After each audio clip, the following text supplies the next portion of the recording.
We're joined on line number 3 by Mr. Jamie Brace. How are you tonight, sir? Hey, John. I'm doing good. How are you? Excellent, thanks. I'm very excited for my meal that I'm going to get on Thursday. As you know, I'm a bit of a food freak. For those of you who don't know, Jamie is my goose fat broker. He travels to France and brings me back vats of deliciousness.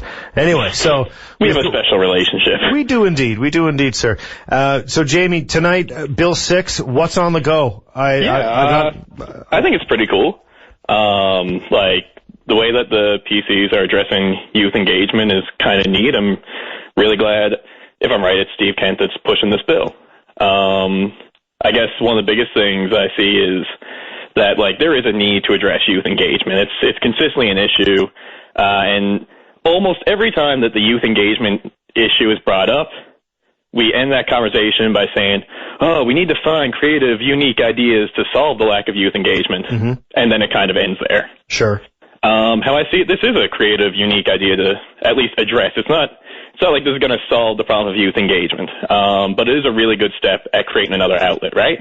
I would think so. I said so much in my preamble. I think that, if you're up against the wall and when you're spitballing ideas as to how to get kids involved, and not just kids, but youth, I don't use kids in a pejorative sense. I still think of myself as a kid. Unfortunately, my lower back pain would dictate otherwise.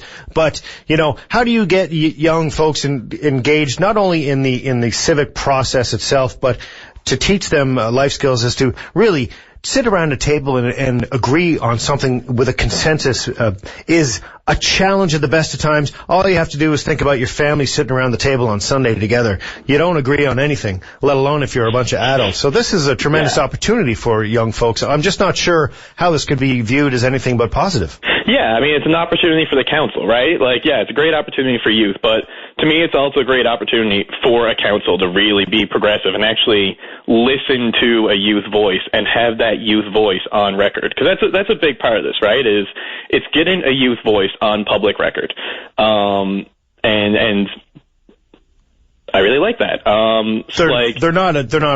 They are appointed though. This council is appointed, and that is one of the issues that most people have taken today, is that this is almost, some people are saying it could be an opportunity for nepotism. It could be an opportunity for many things, whereas, this is the chance for them to get involved in the process. They are saying that the process is tainted just by getting them involved. I don't know, to me that's stupid, right? Like, if we're going to argue that this could be, nepotism could be an issue, well, then let's, throw out everything, right? Like, if that was, a valid argument to anything, I would say entire bureaucracies would have to be restructured. When I come across a green potato chip in my bag of salt and vinegar, I just take it out politely and throw it away, and I keep it in the bag. Yeah, this is experimental. This is new. It could be great. It could be bad. But so far, all the opposition to it to me has been kind of strange and kind of weak, right? Like the appointments thing. I don't actually have a big problem with appointing someone to city council, especially if they're a non-voting member, which is what they're doing, right? Appointing a youth to councils is great. They can't be elected. There's no mechanism in place that would allow a youth voice to be heard at a city council table, but yet they still make up a significant portion of populations. Yes, sir. Taking down barriers is a mandate of a lot of organizations that are involved in getting people more engaged, and this is taking down a significant barrier. And this argument that appointing youth is undemocratic, I completely disagree. Democracy is so much more about elections, and to me, elections are only a very small part of democracy, and we really need to get away from this idea that the only way to be engaged or participate in democracy is voting. That's always been a problem for me, is that if you're telling people that the only way they can be engaged in democracy, or the best way to be politically engaged and engaged in democracy, is going to their Lions Club every 4 years and marking an X on a piece of paper, it's kind of absurd. I really don't agree with that. I agree with you. I mean, democracy it's Greek. It comes from two words, right? Demos and kratia, I think.